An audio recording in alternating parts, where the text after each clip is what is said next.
Ok, buenas noches a todos, bienvenidos. Hoy empezamos Perdón que lo interrumpa, hay que grabarlo. Gracias. Hoy empezamos una clase, empezamos con el tema de David y Goliat.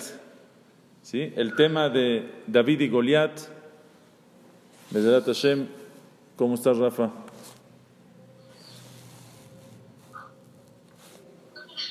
Ok, el tema de David y Goliat, vamos a empezar los pesukim y vamos a ir viendo maravillas, de verdad maravillas que hay aquí escondidas en estos pesukim, en esta historia, la famosa historia de David y Goliat, y vamos a ver de tan famosa que es cuántos detalles que no nos sabíamos de la historia, detalles increíbles. Vamos a empezar con los pesukim, les comparto de volada la pantalla, los leemos rápido para poder explicarlos. Be'ezrat Hashem.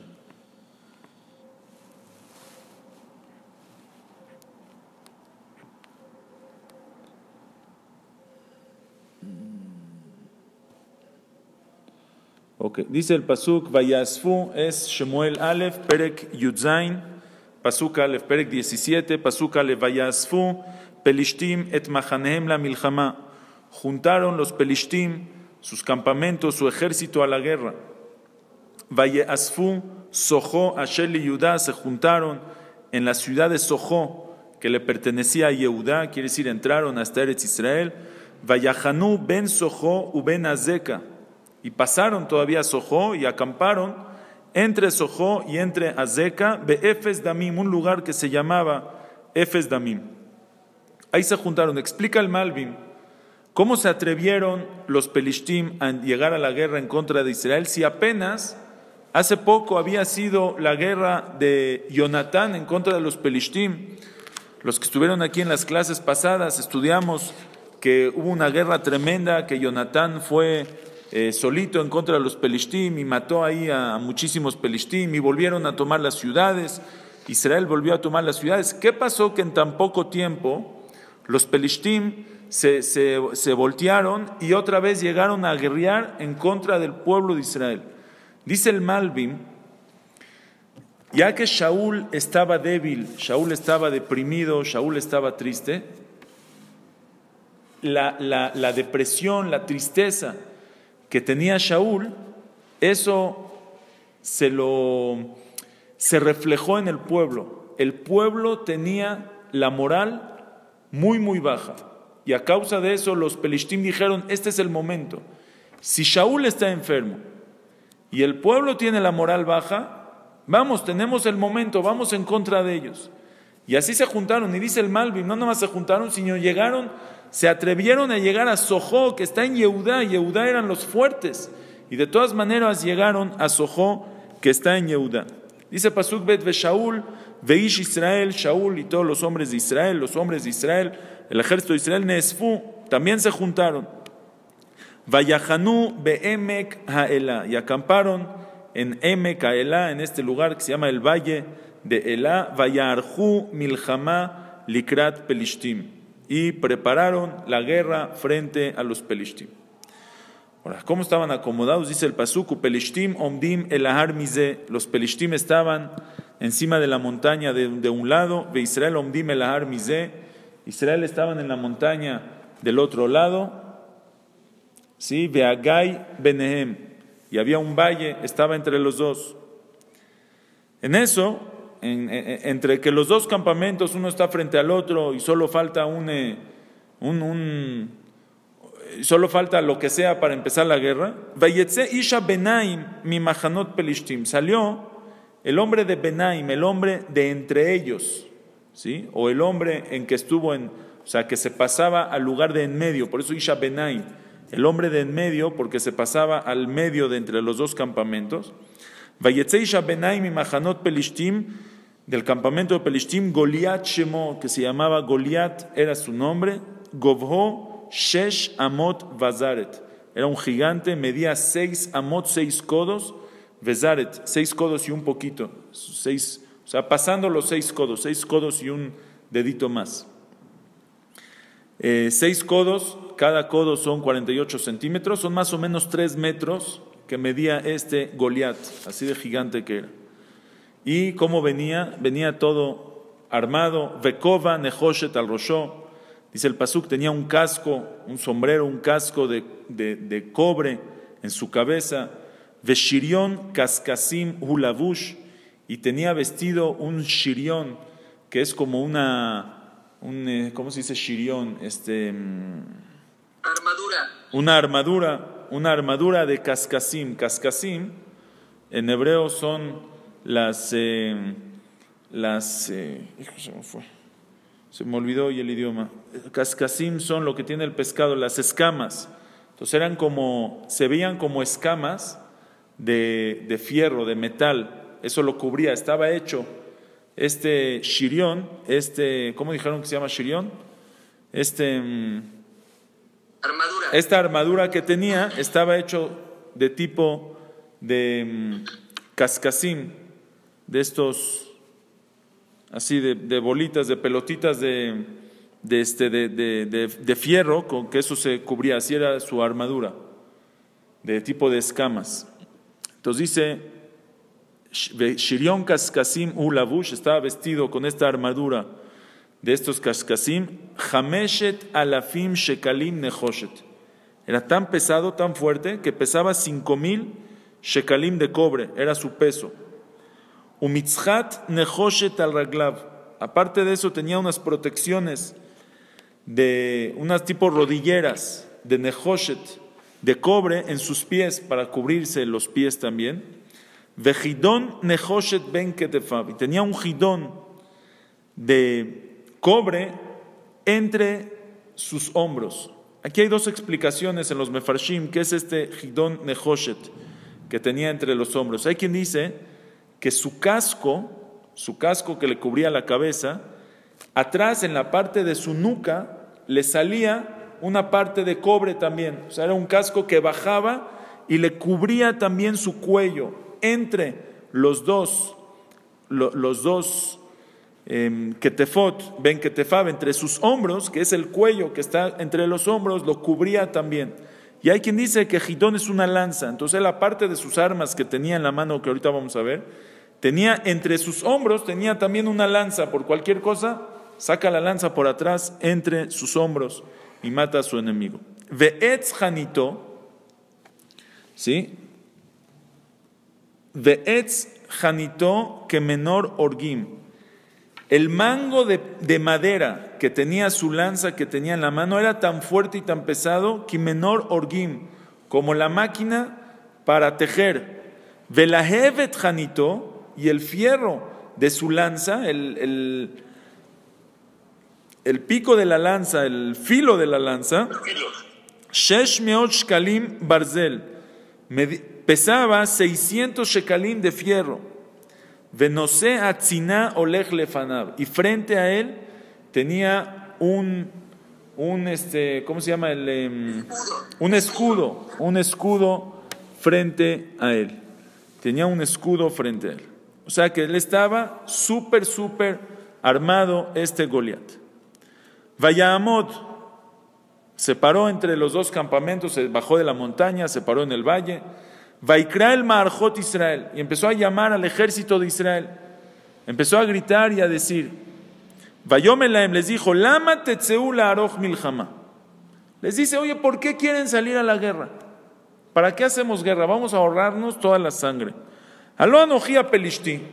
Dice, yo soy un pelishti, yo soy un civil que estoy aquí. Veatem avadim le Shaul, y ustedes son esclavos para Shaul.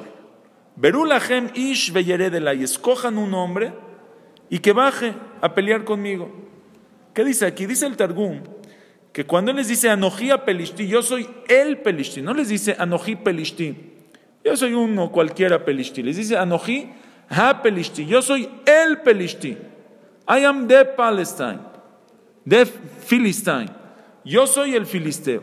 ¿Qué significa? Dice el Targum, les dice así: yo soy el filisteo, yo soy el pelishti, que maté a los dos hijos de Elí, los Kohanim, Hofni y Pinjas.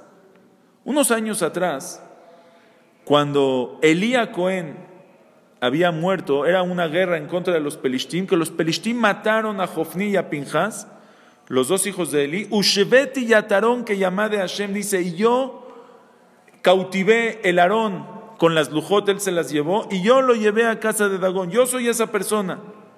Y ustedes, ¿sí? Y yo soy un pelishtim, y yo soy un civil. Y ustedes tienen a su rey, que es Shaul, que Shaul fue el que se enfrentó en contra de Goliat en esa guerra pasada, y le quitó las lujot de sus manos. Le dice, y ustedes son ahora esclavos de Shaul. ¿Por qué no escogen ustedes un hombre y que venga a luchar y a pelear en contra de mí? Vamos a hacer, en vez de que sean todos contra todos, que sea uno contra uno. Si él va a poder luchar, guerrear en contra de mí y me va a golpear, me va a ganar, todos nosotros somos esclavos de ustedes. Y si yo puedo y lo mato a él, ustedes van a ser nuestros esclavos y nos van a servir a nosotros. O sea, ¿para qué tanto pleito? Que sea uno contra uno y con eso decidimos quién ganó la guerra. Vayomer a Pelishti, vuelve a decir este Pelishti, este Goliat, les dice, Ani jerafti marjot Israel ayomazde. Cuando vio que nadie está viniendo a enfrentarse en contra de él, les dice, yo estoy despreciando el ejército de Israel este día. Yo los estoy degradando, los estoy bulleando, los estoy diciendo que no tiene nadie en contra de mí. Eso los tiene que inspirar a mandar un hombre a pelear en contra de mí. ¿Cómo aceptan que yo esté diciendo que no hay nadie en ustedes que pueda pelear en contra de mí? Vaishma Shaul vejol Israel, escuchó Shaul y todo Israel divrea pelishtías de las palabras de este pelishti, vayechatu vaireu meod, y temieron y tuvieron mucho miedo, les entró tremendamente mucho miedo a todo el pueblo de Israel de este pelishti que estaba amenazando y gritando y puso esta propuesta. Ahora, por supuesto que hay que entender aquí que desde cuándo una guerra se hace uno contra uno. Vamos a pelear, en vez de que pelee todo el país, van a pelear uno contra uno. Si el del país que peleen, aquí tengo el rojo contra el blanco. Si uno gana, si el rojo le gana al blanco, todo el país de los rojos se hace esclavo de los blancos. Y si el blanco gana, todo el país de los blancos se hace esclavo. Dice Rabbi Yonanan Bishitz, no entiendo la lógica. Que no, si solo perdieron uno contra uno, a lo mejor él no es tan fuerte, a lo mejor él no representa a todos, a lo mejor tuvo un error, a lo mejor se cayó, se resbaló, ya eso va a decidir toda la guerra. Una guerra se decide todos el ejército contra el ejército, no uno contra uno. ¿Cuál es la lógica que hay detrás de esto? Pero antes de meternos al maasé, a qué es lo que pasó en esa guerra, les quiero platicar un poquito, primero que nada, ¿quién es este Goliat? Esto es un punto muy importante en la historia. ¿Quién es Goliat? Que se va a enfrentar, como todos nosotros ya sabemos, se va a enfrentar en contra de David. David va a ser el que va a decir, David va a ser el voluntario, yo me enfrento en contra de él, y sabemos que al final lo gana y lo mata. ¿Quién es este Goliat? Para saber quién es Goliat, tenemos que pasarnos unos años atrás, a la historia. Vaí bimesh shefot ashofetim, en tiempo de los jueces, mucho tiempo antes que haya pasado esto, muchos años antes, había un hombre que se llamaba Elimelech. Elimelech tenía dos hijos. Elimelech era de los grandes de la generación de su tiempo. Elimelech era de la descendencia de Yehudá. Elimelech venía de Nachshon ben Aminadab, Nachshon, y de ahí a Yehudá arriba. Elimelech, su esposa se llamaba Naomi, tenía dos hijos, Machlón y Gilión, la historia de Megilat Ruth. Hubo hambre en la tierra de Israel y Elimelech porque no quería dar tzedakah, o sea, el motivo que sea, decidió que se va a ir de Eretz Israel y se fue a vivir a los campos de Moab. Moab son vecinos de Eretz Israel, al sureste de Eretz Israel, ahí estaba Moab, más o menos por donde hoy en día está Jordania o un poquito más abajo. Él es ahí es Moab. Se fue a vivir a los campos de Moab, se muere Elimelech, y sus dos hijos, Machlón y Gilión, se casan con dos muchachitas de Moab. Jajamim dicen que estas dos muchachitas de Moab, hay quien dice que eran hermanas, eran las dos hijas del rey de Moab. Elimelech era una persona muy importante, era una familia muy, muy importante, de la tribu de Yehudá, descendientes de Nachshon ben Aminadab.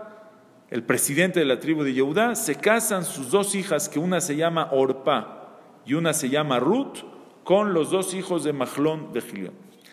Mahlón y Gilión se mueren, y cuando escucha Naomí se queda solita con sus dos nueras. Cuando escucha Naomí que terminó el hambre en Eretz Israel y ella ya puede regresar, ya no tiene nada en Moab, no tiene familia, no tiene hijos, solo le quedan sus dos nueras, que ya no son sus nueras, sus ex nueras, y decide regresarse a Eretz Israel. Empieza a regresarse, ¿y quién la acompaña?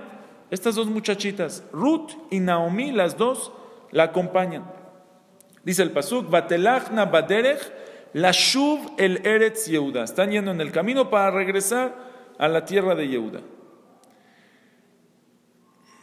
Justamente ellos vivían en Betlehem, ¿sí? Elimelech vivía en Betlehem. En el camino les dice Ruth a sus nueras, ¿para qué están regresando? No regresen conmigo, no tiene caso. Ustedes van a llegar a Israel, yo soy pobre, no tengo que comer, van a sufrir. Soy judía, ustedes no tiene caso, no vengan aquí. Ellas le insisten, Kitach nashub leamech, le dicen, queremos ir contigo y nos vamos a convertir. Vamos a ser judías, no queremos dejarte, no te vamos a abandonar. Queremos ser judías, queremos ser de tu pueblo. Mujeres muy especiales las dos. Naomí les insiste, no les conviene, ¿para qué? Si son, ¿para qué se van a convertir? No les conviene, muchas mitzvot, muchas obligaciones. No les conviene, quédense, mejor sean goín buenos. ¿Para qué quieren problemas? ¿Para qué quieren obligaciones? Quédense ahí. Les insiste Naomí y dice el pasuk, convenció a Orpá. Orpá se convence, dice el pasuk, se despiden, le da un beso y se despide, se regresa a su casa. Y Ruth, dice el pasuk, Vatishak Orpá la jamotá, Verut davka ba. Ruth se quedó pegada a Naomí, su suegra. Ella le dijo, no me importa nada. Yo quiero todas las obligaciones, quiero todas las mitzvot, voy a cumplir al pie de la letra. Aunque sea una pobre, aunque no tenga que comer, prefiero ser judía contigo que regresarme a mi pueblo. No quiero más Avodat Zará, quiero tu pueblo. Se queda pegada, regresa Naomí con Ruth, y sabemos la historia. Ruth después se casa con Boaz, que Boaz era el grande de la generación. Boaz es también descendiente era sobrino de Elimelech, descendiente también de Nachshon ben Aminadab. Se casa con Boaz. Boaz se muere al otro día, pero la deja embarazada a Ruth. Ruth tiene a Obed. Obed tiene a Ishai, que Ishai es el papá de David. Ishai es de Betlehem, en donde ellos vivían en la ciudad de Betlehem, y de ahí nace David Amelech. De hecho, la Gemara dice, el hijo de David es Shlomo. Dice el pasuk, cuando Shlomo se hizo rey y se sentó en el trono del reinado, dice el pasuk, Vayasem kiseh leem Amelech, puso una silla, un trono junto a ella, para la mamá del rey. Entonces, la mamá de Shlomo es Batsheba. Dice la Gemara, le puso una silla también a su abuelita Ruth. Ruth, su abuelita, todavía, su tatarabuelita, todavía vivía, y ella vio a Shlomo siendo rey. Hasta aquí la historia. Es lo que pasó con Ruth. ¿Qué pasó con Orpá? La Megilá nos cuenta, la Megilá Ruth nos cuenta qué pasó con Ruth, pero la Megilá no nos cuenta qué pasó con Orpá. Orpá se fue, ¿y qué pasó con ella? Dice el Midrash Ruth Rabá. El Midrash Rabá en Ruth dice lo siguiente: Koloto alayla, toda esa noche, sheparsha Orpá mejamotá, toda esa noche cuando se fue, se despidió Orpá de su suegra y se regresó en el camino. Dice Nit arvuba ervat goim shel mea bene Adam. Esa noche ella abandonó absolutamente todo y se metieron con ella, tuvieron relaciones con ella 100 hombres, 100 personas esa noche. ¿Y quién? La Gemara dice en Masejet Sotá, por eso se llama Ish HaBenaim. Goliat se llama Ish HaBenaim. Dice, porque de esos bar mea papi vejada nane. Dice la Gemara, se metieron con ella 100 hombres y un perro que se metió con ella, y ella quedó embarazada. Y de Orpá nació Goliat. Goliat es primo de David, primo tercero, primo cuarto de David. Orpá y Ruth son hermanas, son concuñas y según algunos midrashim son hermanas también. Orpá, las dos iban a regresar con Naomi, su suegra, a Eretz Israel, las dos. Las dos querían convertirse. En un momento de decisión, decide Orpá dejar. Orpá se separa y Ruth se queda pegada. De Ruth se casa con Boaz, tiene Obed, Ishai, David. Orpá tiene a Goliat. ¿Hasta aquí está bien? Tenemos Ruth y Orpá, Goliat y David. Dice la Gemara, dicen los Jajamim, no nada más que Goliat es el familiar de David, es el contrincante de David. En la Tum'a, Goliat está frente a David. Dice la Gemara, cuando Boaz se encuentra con Ruth, le regala seis cebadas. Dice la Gemara, ¿por qué Boaz le tiene que dar a Ruth 6 cebadas? Dice la Gemara, le quiso Boaz decir a Ruth, de ti va a nacer un hijo que va a tener 6, le dio 6 cebadas porque de ti va a salir un hijo que va a tener 6 virtudes especiales. ¿Cuáles son esas virtudes especiales? De ti va a salir un descendiente muy especial. ¿Cuáles son? Estas, las 6 que dijimos aquí de David Amelech. Yodea Nagen, Vegibor Chai, Veish Milchama, Unevon Davar, Veish Toar, Vashem Imo. Esas virtudes especiales que tiene David Amelech, físicamente, que toca música y que es muy inteligente y que es un fuerte y que es hombre de guerra y que es muy guapo y que Hashem está con él, que son también, como dijimos ayer la Gemara, Sanedrín Tzadigimal, que son virtudes espirituales, que sabe preguntar, que sabe contestar, que sabe guerrear una guerra de Torah, que toda la halajá está con él, etc. Esas 6 virtudes especiales, dicen los Jajamim, esas 6, por eso le dio 6 cebadas.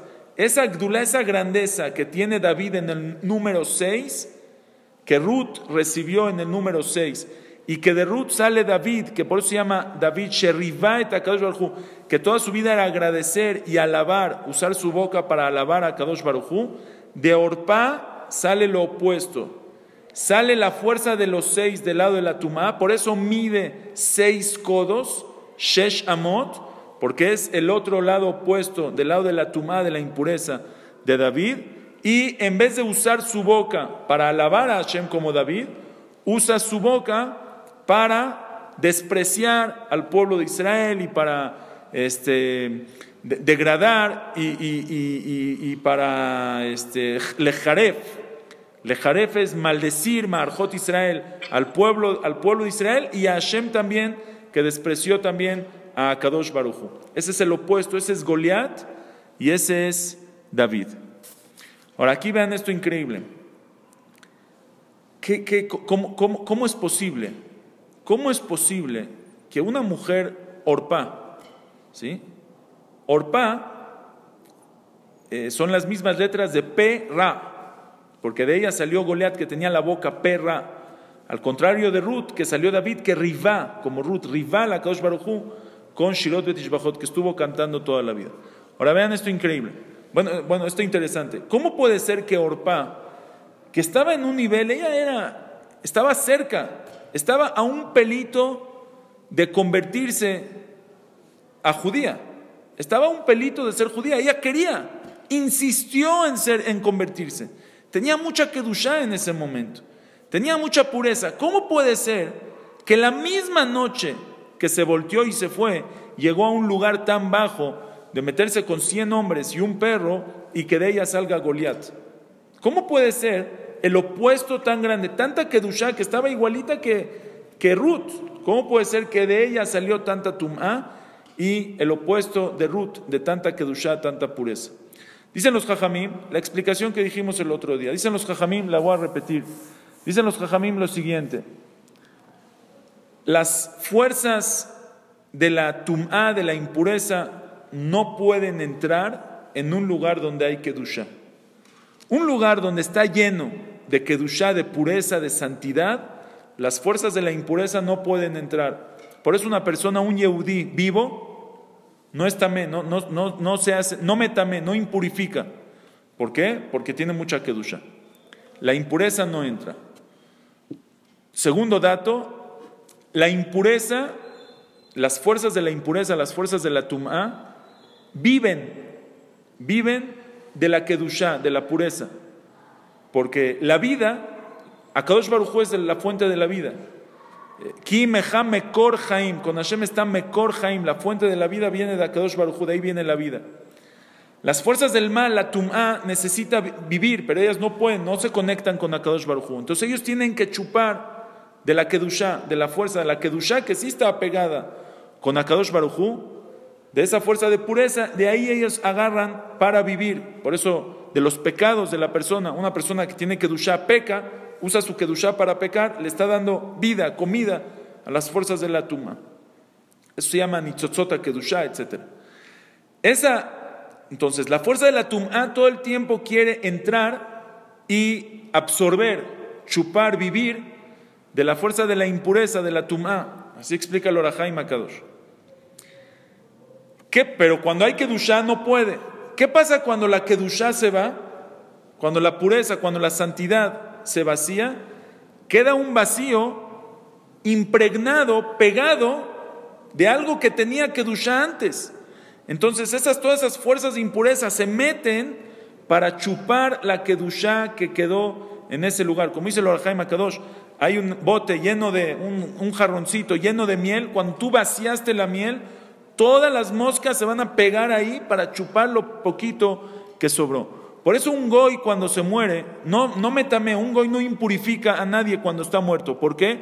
Porque ya que no había kedusha en vida, las fuerzas de la tumá no tienen por qué meterse la impureza.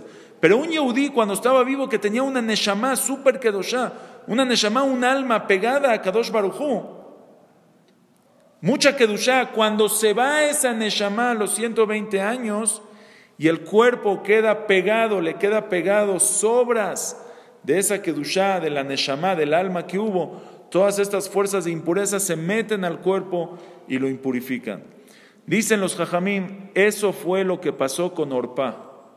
Orpá estaba a la par de Ruth, mucha kedusha, mucha santidad, tenía un nivel súper alto, quería convertirse, quería pegarse a Naomi, quería llegar al pueblo de Israel, cumplir todas las mitzvot, aunque sea una pobre, aunque sea que no tenga nada en vida, mucha kedusha. En el momento que ella decidió, mejor ya no, ya lo dejo, en ese momento dejó la kedusha, se le fue. Los mekubalim dicen que la kedusha se le fue para Naomi, en el beso que le dio Naomi, absorbió la kedusha de ella, y en ese momento entraron todas las fuerzas de la tum'a a esta mujer, a Orpá. Entró tanta impureza, que en esa noche se metió con 100 personas y nació de ella Goliat. Dicen los jajamín, por eso a veces vemos. ¿Pero eso con quién? ¿Cómo? ¿Pero eso con quién le metió esa tumá? Las fuerzas de la tumá, existen las fuerzas de la tumá que existen. No tengo más palabras para explicar porque no sé explicar más de lo que les dije. No entiendo más de lo que les dije. Así explica el Orah Haim HaKadosh en Perashat Jukat. Entonces, dicen los mefarshim, ese es el peligro de la caída. A veces una persona absorbe mucha kedusha. Llega Rosh Hashanah, Yom Kippur, a veces una persona que hace teshuvah, mitchazek, se refuerza, sube, se eleva, se llena de kedusha. Hay gente que fue a la yeshiva a estudiar, estudió en una yeshiva, se llenó de kedusha, está lleno de kedusha. Y un día decide bajar. La caída es muy fuerte. La caída, ¿por qué? Porque en el momento que abandona la kedusha, ya que él tenía mucha kedusha dentro, él tenía impregnado kedusha, tefilot, seriedad, Torah, santidad. Ya que él tenía impregnado todas las fuerzas de la impureza, se le quieren meter para chupar y la persona puede llegar a lo más bajo que existe. Pero hay aquí algo más todavía, que dice Rav Goldvicht, Rav Goldvicht era un gaón grandísimo, Rosh Yeshiva en Kerem Beyavne, tiene unos libros maravillosos, se llaman Asufat Ma'arajot.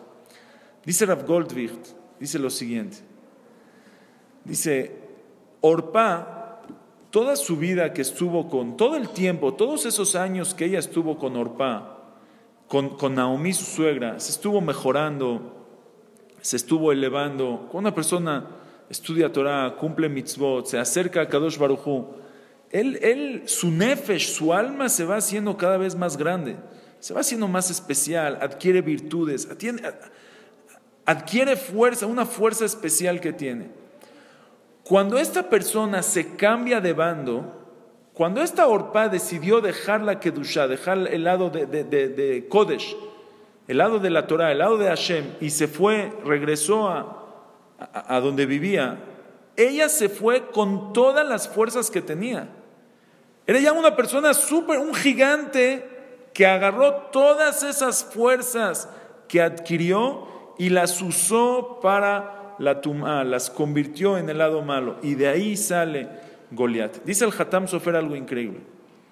En verdad, el Nitzotz de David Amelech, esa chispa de David Amelech, estaba en Moab, estaba escondida en Moab, como estudiamos, pues estaba en Lot, porque viene de Harán, y Harán tuvo el Zehut, de Harán se echó al fuego.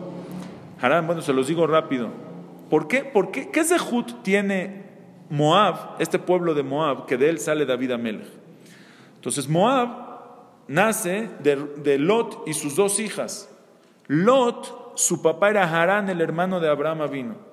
Harán fue el primero en la historia que se quemó por el nombre de Hashem. Cuando Abraham Avinu lo echaron al fuego, cuando Nimrod echó a Abraham Avinu al fuego por no reconocer el Avodah Zará, sus dioses, por estar promoviendo el monoteísmo y decir que toda la Avodah Zará es mentira y solo existe Akadosh Baruj Hu, existe un solo Dios, que él creó el cielo y la tierra. Nimrod, el rey Nimrod, tomó a Abraham Avinu y lo echó a la hoguera. Y Abraham se salvó, Abraham salió vivo. Cuando vio su hermano que Abraham se salvó, entonces le preguntaron a Harán, su hermano, ¿tú del bando de quién eres? Dijo, pues si Abraham se salvó del fuego, yo puedo decir que soy del bando de Abraham y también me voy a salvar del fuego. Entonces él dijo, yo soy del bando de Abraham, yo sí creo en Dios, y lo echaron al fuego. Pero como Abraham se echó al fuego con intención de quemarse, entonces Hashem cambió toda la naturaleza para salvarlo. Harán, que se echó al fuego con intención de salvarse, y no tenía el mismo mérito de Abraham, no tenía el mérito tan grande que le cambien la naturaleza, él sí se quemó, y se murió ahí Harán. Pero ¿qué creen? Harán tuvo el Zehut, esa Kedushá que tenía Harán, tuvo el Zehut que de él, su hijo es Lot. Y de Lot sale Amón y Moab, y de Moab sale Ruth, y de Ruth sale David Amelech. Dice el Hatam Sofer, ese Nitzotz, esa chispa Kadosh sagrada que había en Moab, de David, estaba en Ruth y estaba también en Orpá. Las dos tenían la chispa de sacar a David Amelech. Y por eso el pasuk dice, Batelachna baderech, cuando iban regresando de Moab a Eretz Israel, dice el pasuk, Batelachna baderech lashuv el Eretz Yehudá, iban en el camino para regresar a la tierra de Yehudá. Naomi está regresando porque ella vivía en Betlehem y se fue a Moab y está regresando. Pero ¿por qué dice el pasuk que también Orpá y Ruth están regresando? Si ellas nunca se fueron. ¿Por qué se llama regresando? Dice el Hatam Sofer, ellas están regresando porque esa partícula Kadosh, esa chispa Kadosh sagrada de David Amelech nos pertenece a nosotros y la tenía Moab y ahorita está regresando. Las dos iban regresando, pero Orpá decidió salirse. Entonces David Amelech sale de Ruth. ¿Pero qué creen? Dice el Hatam Sofer. Orpá, como tenía la chispa de sacar a David, al final Orpá también ayudó a sacar a David Amelech. ¿Saben cómo? Con Goliat. Porque cuando Goliat se enfrenta con David, que son la fuerza del bien contra la fuerza del mal, la Kedushá contra la Tumá, cuando Goliat se enfrenta con David, gracias a esa victoria de David, todo el mundo conoce a David y todo el mundo ya lo acepta y lo quiere que sea rey, y de ahí se engrandece el reinado de David Amelech. Sale que al final también Orpá con Goliat ayudan al reinado de David Amelech. Increíble. Ese es Goliat. Ya estudiamos quién es Goliat que se enfrenta en contra de David. Lo que nos queda pendiente para mañana, Bezrat Hashem, es ¿cuál es este acuerdo que está diciendo Goliat al pueblo de Israel? Ustedes tráiganme un hombre y solo yo peleo con él. ¿Por qué solo tú peleas con él? Aparte no es justo. Trajeron al gigante más grande, de 3 metros, cubierto de pies a cabeza de puro cobre y metal. Nadie le puede hacer nada. Y dice, tráiganme un hombre y el que gane, él es una muestra que el otro lo va a servir. ¿Qué prueba hay? Tú si lo ganas a cualquier otro, eres más fuerte que todos. Vamos a ser ejército contra ejército. ¿Por qué uno contra uno? Vemos Bezrat Hashem o mañana y vemos cómo se va desenvolviendo la historia, cómo llega David a ofrecerse a pelear en contra de Goliat, cómo es la pelea de Goliat, cómo lo gana y cómo se desenvuelve Bezrat Hashem todo eso. Gracias a todos por participar. Buenas noches. Nos vemos mañana, misma hora, mismo canal. Hasta luego. Buenas noches.